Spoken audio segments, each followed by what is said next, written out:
अस्सलामुअलैकुम गाइस, मैं हूं अब्दुल मन्नान और आप देख रहे हैं अब्दुल मन्नान फूड सीक्रेट। आज हम बना रहे हैं आलू गोश्त। ये इस तरह से बनाएंगे कि इसके एक एक पॉइंट पर बात करेंगे और मैं आपको यकीन से कहता हूं ये एक वीडियो देखने के बाद आपको कोई दूसरी वीडियो देखने की जरूरत नहीं पड़ेगी। तो चलें इस रेसिपी को बनाना शुरू करते हैं। यहाँ मैंने 1 किलो मटन लिया है और ये एक देसी खस्सी बकरे का गोश्त है जिसमें चर्बी बहुत कम होती है, लेकिन फिर भी मैंने इसकी फालतू चर्बी उतार दी है। चूंकि इस बकरे के गोश्त में जरा भी स्मेल नहीं होती, इसलिए इसे सिरके और नमक वाले पानी से धोने की जरूरत नहीं। बस मैंने इसे एक बार सादा पानी से धोया है। एक बात याद रखें, अगर आप बहुत टेस्टी आलू गोश्त खाना चाहते हैं तो फिर इसी तरह के बकरे का गोश्त आपको लेना पड़ेगा, वरना कभी भी वो जायका और खुशबू आपको नहीं मिलेगी जो हमारे रवायती आलू गोश्त में होती है। और अगर आप हड्डी वाले गोश्त से बनाएंगे तो और भी टेस्टी बनेगा। तो उसके लिए गर्दन और पुट का गोश्त ज्यादा बेहतर है। अब प्रेशर कुकर में जो मिर्च मसाले डाले जाएंगे उनमें सबसे पहले यहाँ मैंने ½ टीस्पून हल्दी ली है और 1 टीस्पून पिसी हुई काली मिर्च ली है, जिसे मैंने बहुत बारीक ग्राइंड नहीं किया ताकि इस रेसिपी का कलर ज्यादा ब्लैक की तरफ ना चला जाए। लेकिन काली मिर्च डालनी बहुत जरूरी है, इसके बगैर आलू गोश्त का असल जायका नहीं बनता। और ये 1 टेबल स्पून नमक लिया है और 1 टेबल स्पून लहसुन की पेस्ट ली है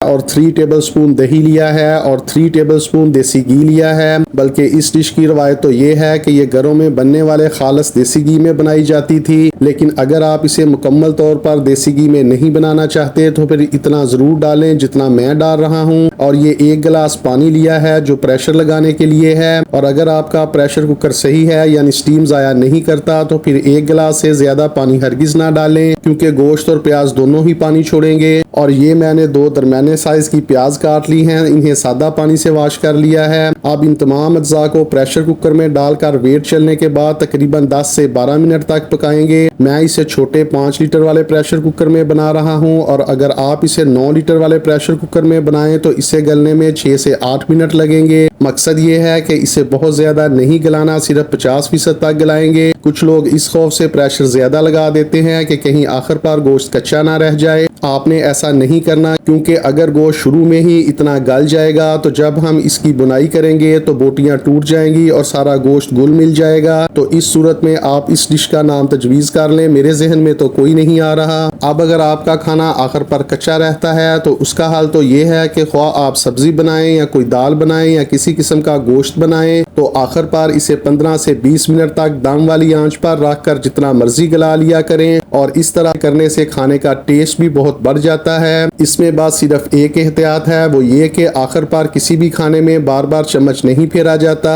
अब यहाँ मैंने ये 3 अदद दरमियाने साइज के टमाटर काट लिए हैं और ये 2 अदद दरमियाने साइज के आलू काट लिए हैं। आलू आपने ज्यादा नहीं डालने और ये बिल्कुल फ्रेश नए लेने हैं जो हार्ड होते हैं। पुराने और नरम आलू ग्रेवी को मीठा और बदजायका कर देते हैं। और आलू मैंने यहाँ पानी में भिगोकर इसलिए रखे हैं क्योंकि अगर ये खुली हवा में पड़े रहें तो इनका कलर खराब हो जाता है। और ये 2 अदद हरी मिर्चें ली हैं। मैं अक्सर अपनी रेसिपीज में हरी मिर्चें बीजों के बगैर डालता हूँ, लेकिन इस रेसिपी में ये बीजों के साथ ही डाली जाती हैं। इससे इस खाने का असल जायका बनता है। अलबत्ता आप ज्यादा तेज वाली हरी मिर्चें इस्तेमाल ना करें। और ये 1 टेबल स्पून अदरक की पेस्ट ली है और पौना कप दही लिया है और पौना कप ऑयल लिया है। ये देखें, हमने 1 गिलास पानी डाला था और तकरीबन 1 गिलास ही बच गया है। अब इसे चम्मच की मदद से चेक करेंगे, ये आसानी से नहीं टूट रहा, लेकिन अगर इसे ज्यादा जोर से तोड़ेंगे तो ये टूट जाएगा। इसका मतलब ये है कि ये तकरीबन 50% तक गल चुका है। और छुरी की मदद से आप चेक ना किया करें, उससे सही अंदाजा नहीं होता।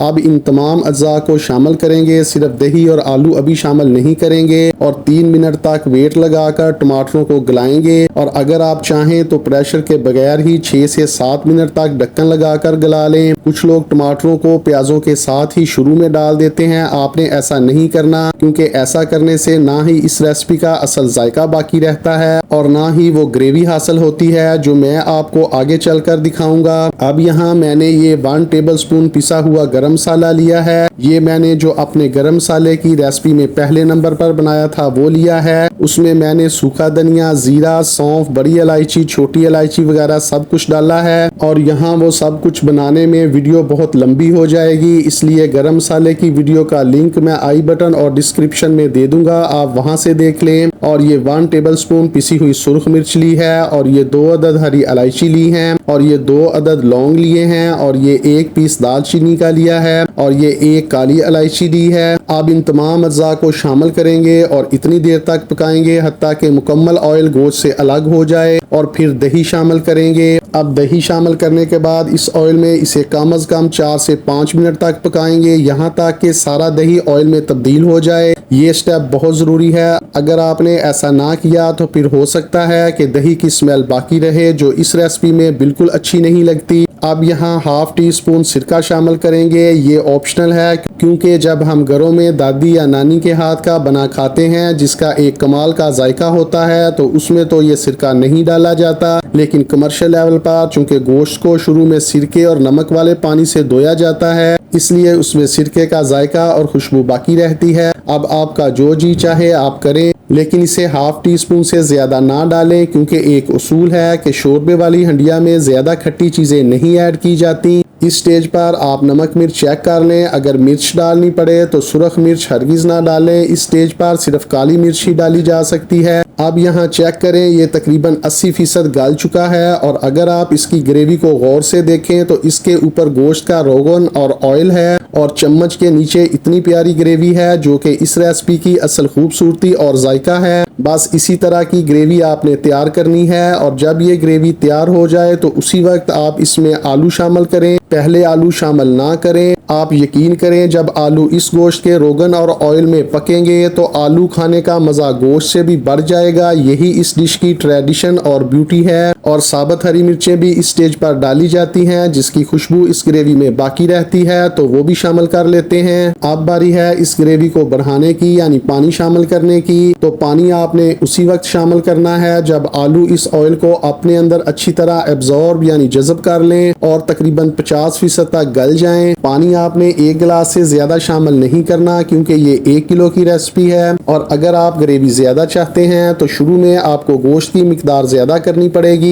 इसी तरह से इस डिश का जायका बाकी रहेगा। और पानी शामिल करने के बाद बस एक बार नरम हाथों से चम्मच फेर लें, बार बार चम्मच ना फेरें, और इसे दम वाली आंच पर रख दें यहाँ तक कि आलू और गोश्त दोनों बहुत अच्छी तरह से गल जाएं, जैसे पायों का शोरबा तैयार करते हैं। अब बात कर लेते हैं कि इस डिश को बनाते हुए आपसे क्या गलती हो सकती है। तो अगर आपको ज्यादा कुकिंग नहीं आती तो फिर मेरे ख्याल में शायद आपसे आलू ज्यादा गल जाएं या गोश्त ज्यादा गल जाए, तो आपने बिल्कुल नहीं घबराना। इसका बहुत आसान हल है, वो ये कि अगर आखिर पर आपको ये लगे कि गोश्त ज्यादा गल रहा है तो इसे बाहर निकाल लें, और अगर ये लगे कि आलू ज्यादा गल रहे हैं तो इन्हें बाहर निकाल लें और फिर आखिर पर शामिल कर दें। जी तो गाइस, अगर आपको मेरी ये आज की रेसिपी अच्छी लगी है और आपको कुछ नया सीखने को मिला है तो मेरे चैनल को लाइक कर दें, शेयर कर दें, सब्सक्राइब कर दें, बेल आइकन को दबा दें। अपना और अपनों का रखें बहुत सा ख्याल। इसके साथ ही अपने मेजबान को दीजिए इजाजत। अल्लाह हाफिज।